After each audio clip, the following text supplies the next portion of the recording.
There's not a cloud up in the sky.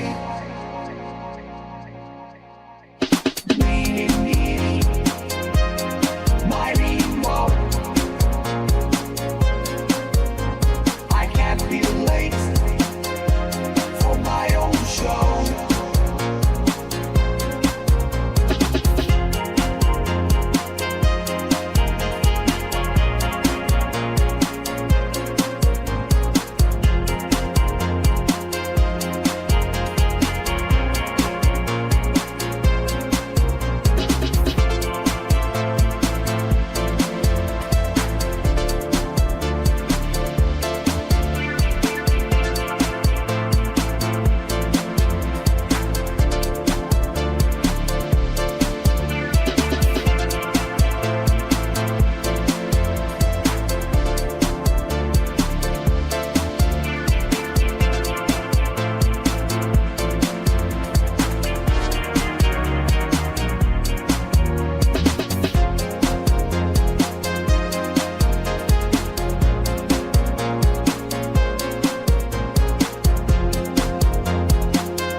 Blasting off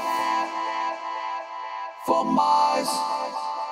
Goodbye to the world that was, a new world that's still sublime, our world till the end of time.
Welcome to the show. This is Future Shock. I'm Edward St. Pé, and we're coming to you from downtown Ocean Springs. This is Ocean 7 Studios, and that's the broadcast station that we broadcast from. And it's in downtown Ocean Springs. It's great to be here, Edward.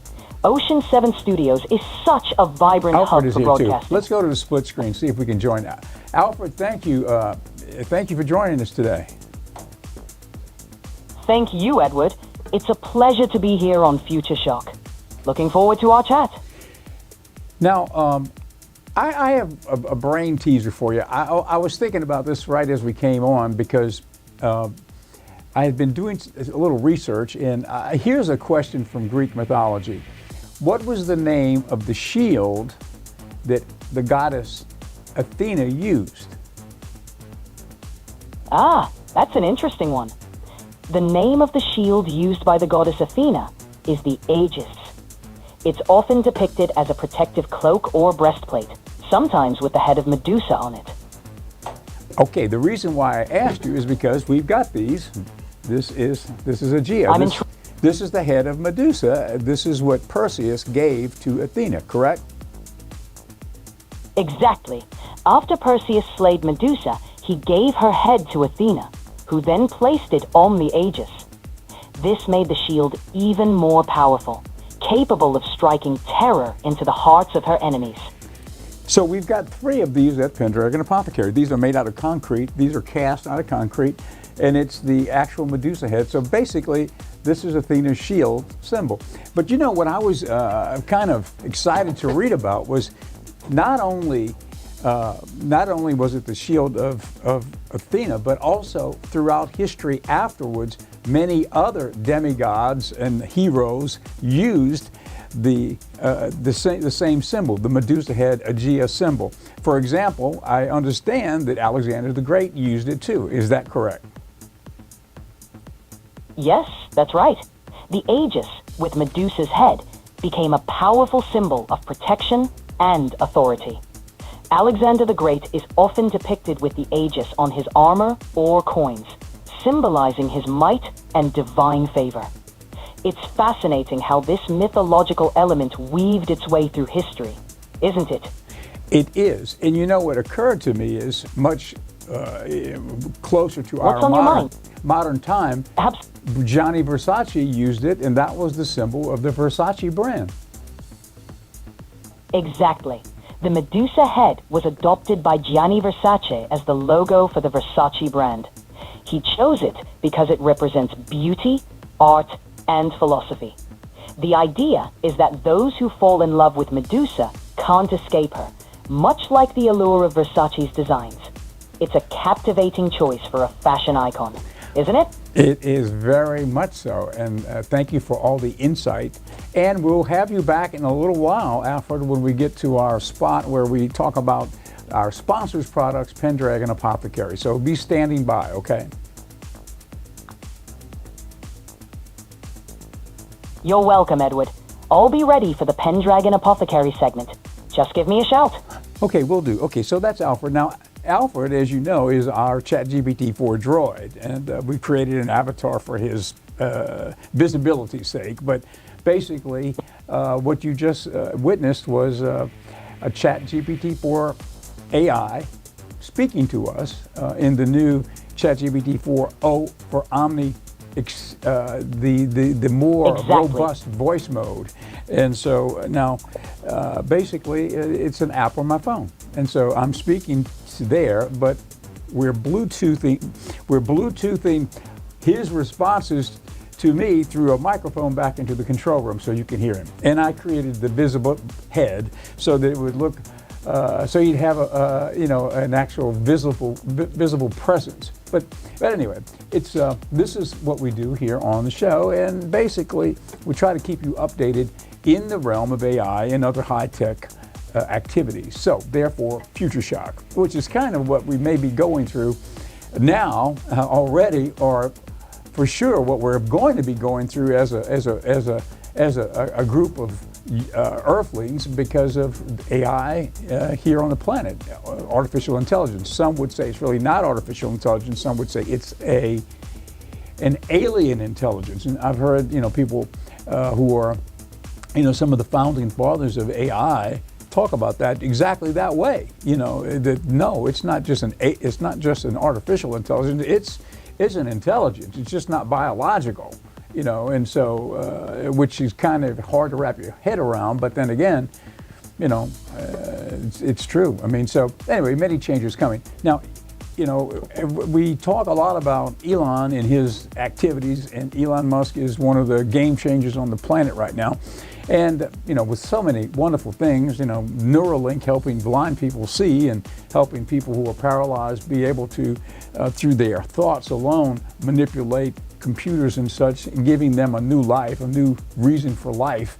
It's incredible stuff. And also the rocketry, with all of the SpaceX activity, Tesla, and the Tesla robotics. Now, it seems like wherever Elon goes, that's where action starts to happen. And so if you look at what's happening in Memphis right now, that's a good example, and Austin too.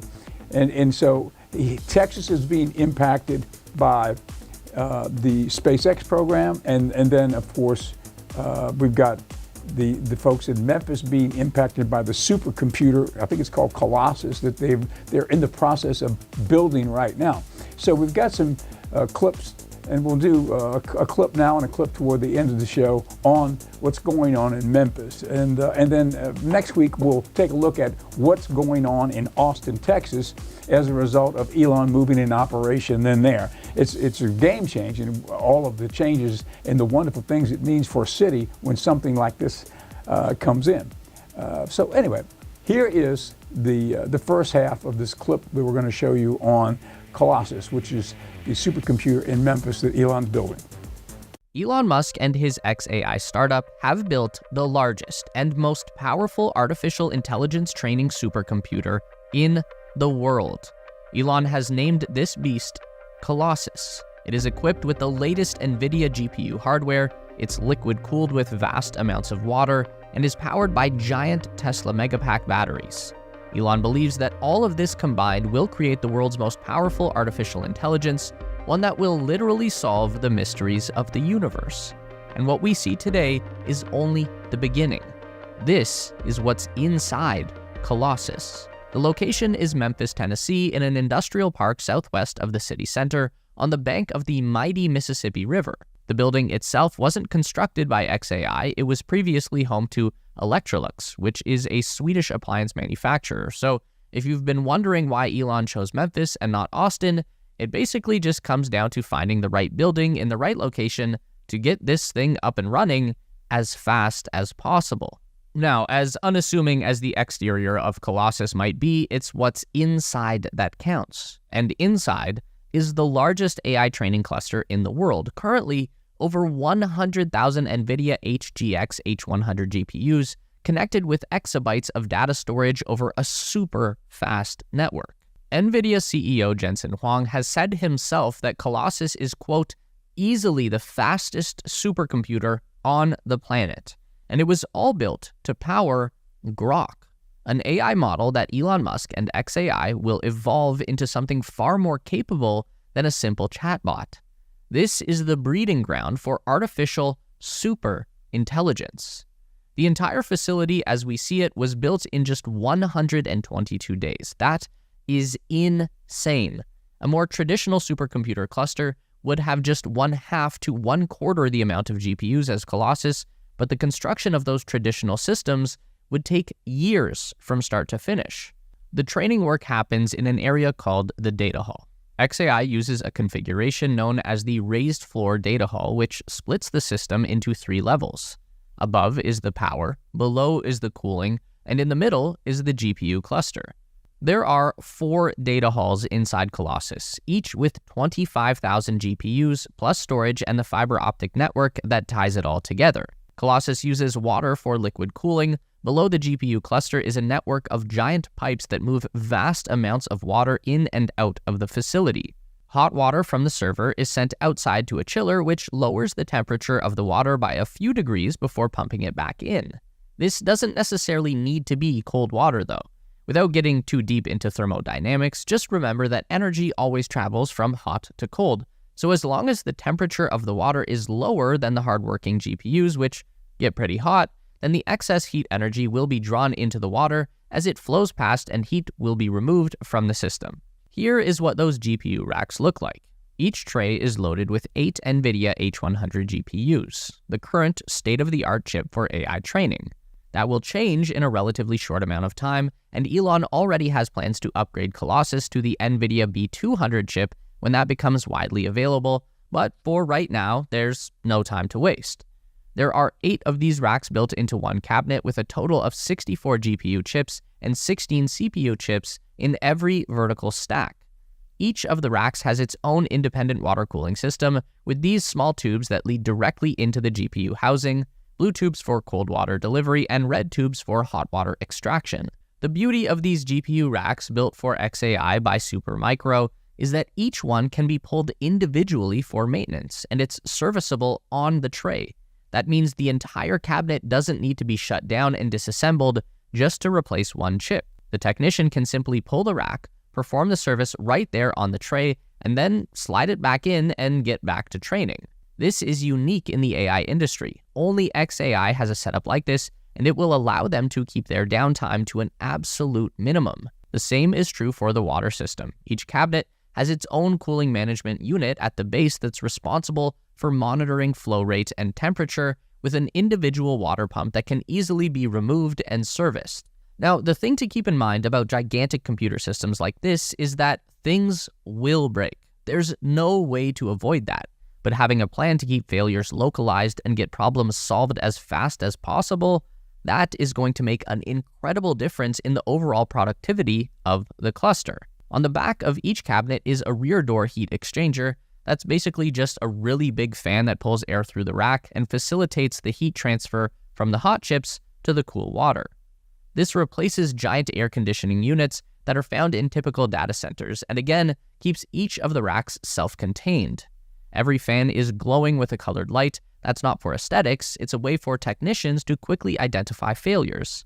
A healthy fan will have a blue light, while a bad fan will switch to a red light, and then they just replace those individual units as they go down. While GPU chips do the heavy lifting for AI training, CPU chips are used for preparing the data and running the operating system. There are 2 CPUs for every 8 GPUs. All of the data used to train Grok is held in a massive hard drive storage system. Exabytes of text, images, and video that are fed into the training cluster.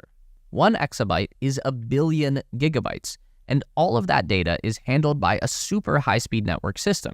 Data is moved around Colossus by Ethernet, but this is not anything like your home network.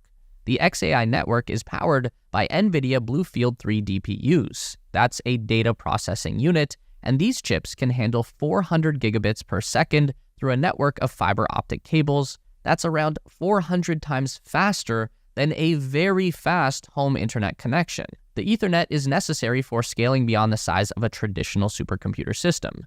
See, AI training requires a massive amount of storage that needs to be accessible by every server in the data center. Now, this massive amount of equipment requires an equally massive amount of power, and again, xAI has done something totally unique with their energy delivery. They are using Tesla energy. Colossus doesn't use solar energy, it's draining power from traditional generators. But there was a problem that xAI encountered when they started to bring their 100,000 GPU system online.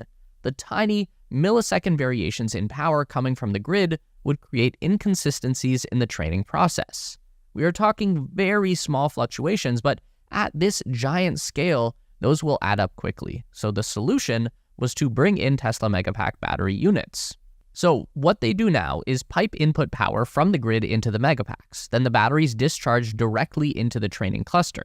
This provides the super consistent direct energy required for the entire network to have the most efficient training session that is physically possible. This unique energy upgrade will become even more critical when xAI doubles the size of Colossus to over 200,000 H100 GPUs, something that Elon claims will happen within the next 2 months. That is an insane rate of growth, and it's got the established AI giant scared. There have been reports that OpenAI CEO Sam Altman has already told Microsoft executives that he's concerned Elon will soon overtake them in access to computing power. Of course, this stuff ain't cheap. It was just a few months ago that xAI raised $6 billion in venture capital funding, bringing the one-year-old company to a valuation of $24 billion. That's a lot of money for a young company that only had one basic product on the market at the time. But they did have the richest man in the world at the controls, so obviously that counts for a lot. Now, we've just seen reports from the Wall Street Journal that Elon is already looking for a lot more money, enough to bring the value of xAI to $40 billion. For a sense of scale, the industry giant OpenAI is currently valued at $157 billion, while a smaller scale operation like Perplexity, who makes a highly regarded AI search tool, they're expected to soon hit a valuation of $8 billion. As for Grok, the AI chatbot is continuing to rapidly evolve thanks to new power provided by Colossus.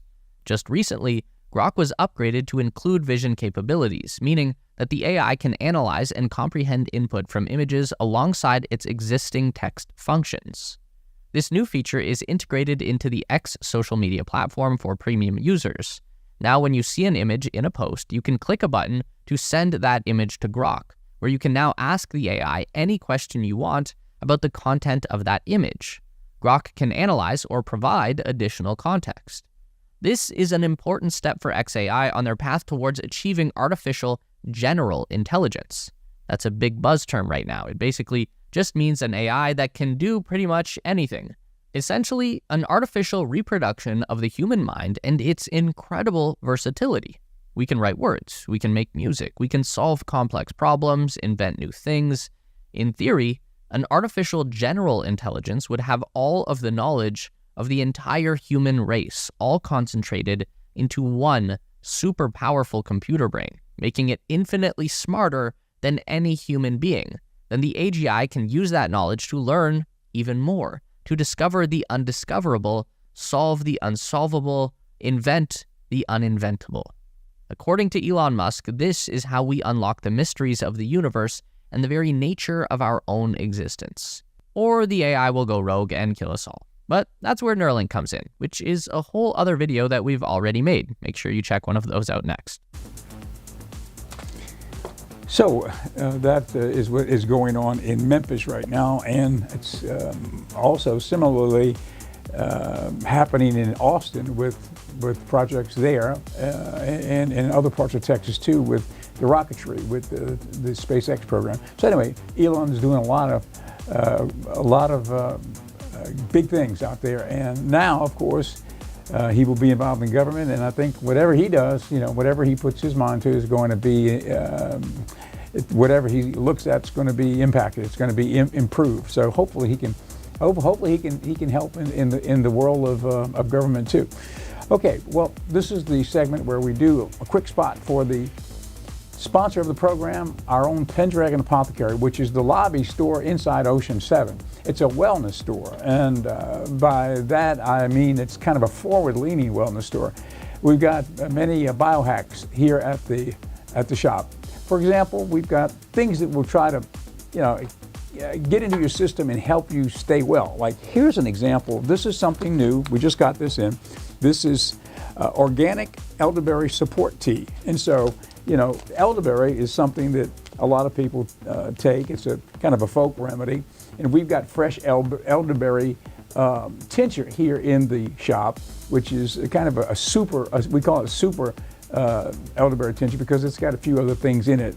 It's got ginger and a few other natural organic products which are known to help you stay well in the first place. But if you ever wondered what is it about elderberry that keeps you well, well, as I understand it, what I've read is the elderberry contains nutrients that help to stop the replication of the virus in your system. So instead of getting progressively worse over a period of days, you get progressively better quicker because the virus can't replicate. Pretty simple, but it works. I mean, if you've got kids and you've tried giving them elderberry tincture or something like that, or some elderberry product, you can tell that they don't get as sick as they used to, and coming back from school every day, with a cough and a cold. It helps them to stay well. And I take it, and I feel like I've been better over the last 3 years as a result of doing it.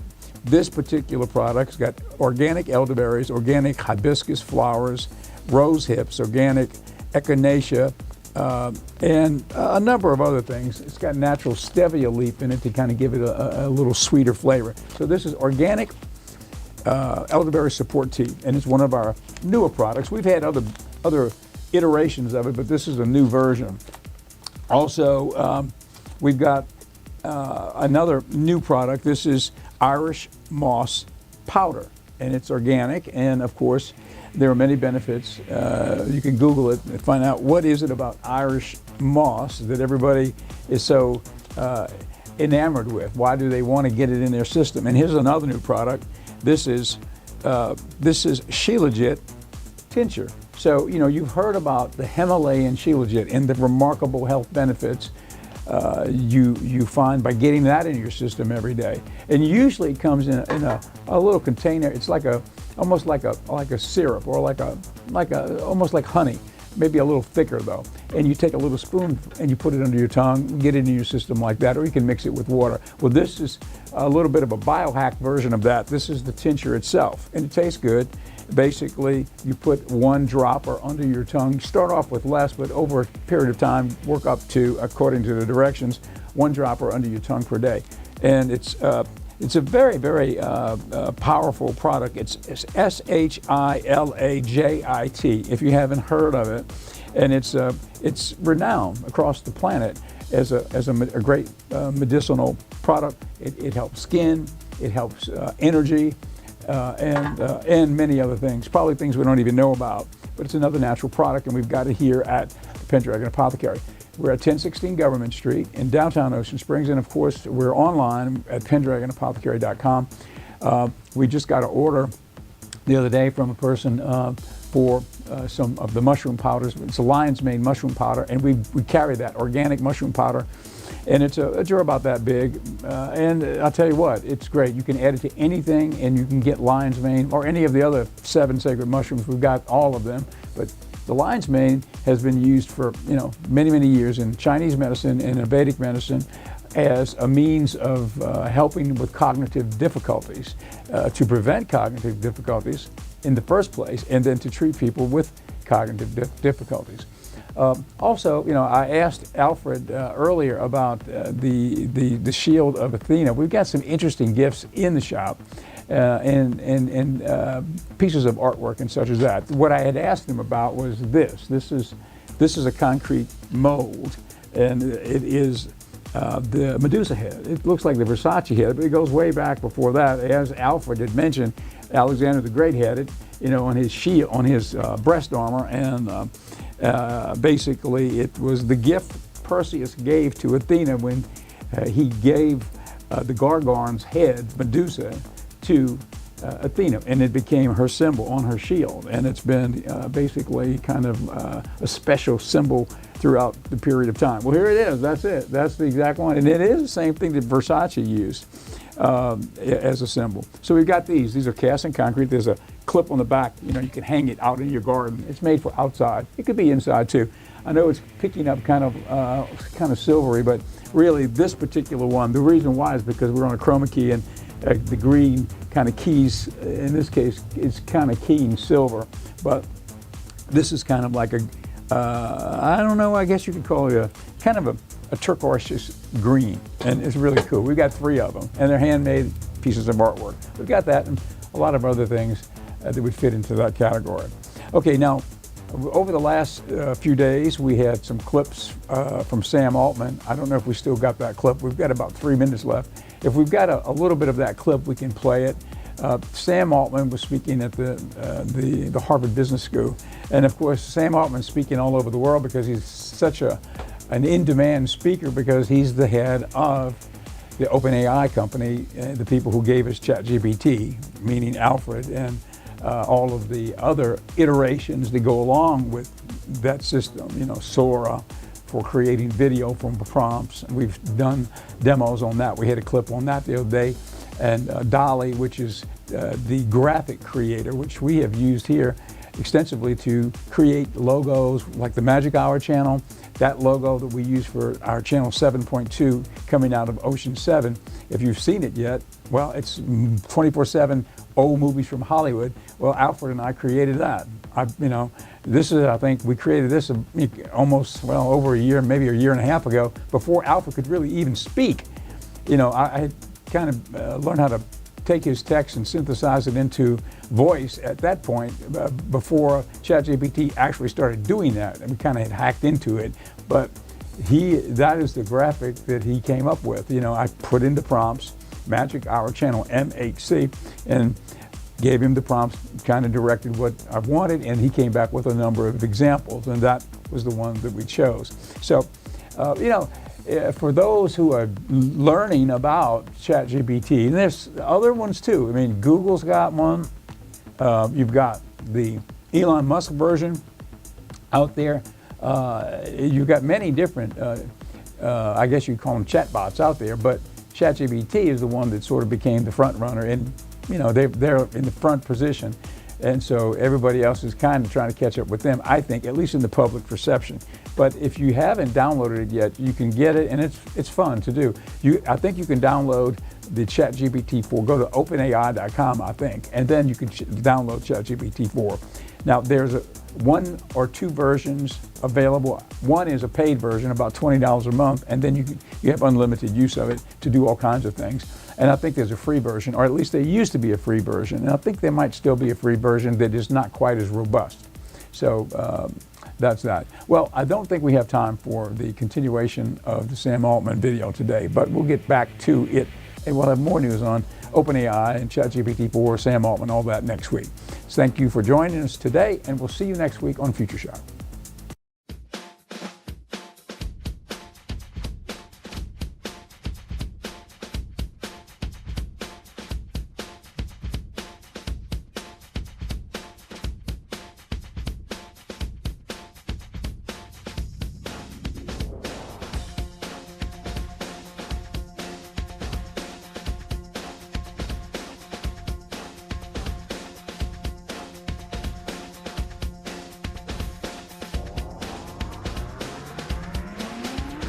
I watch the news every night, I've got my inspiration. Brother watches me and I spy him, it's a smooth operation. Everybody's hit to their own trip, mine's Eastern meditation. But you can't let it on, or you'll be gone in a spy generation.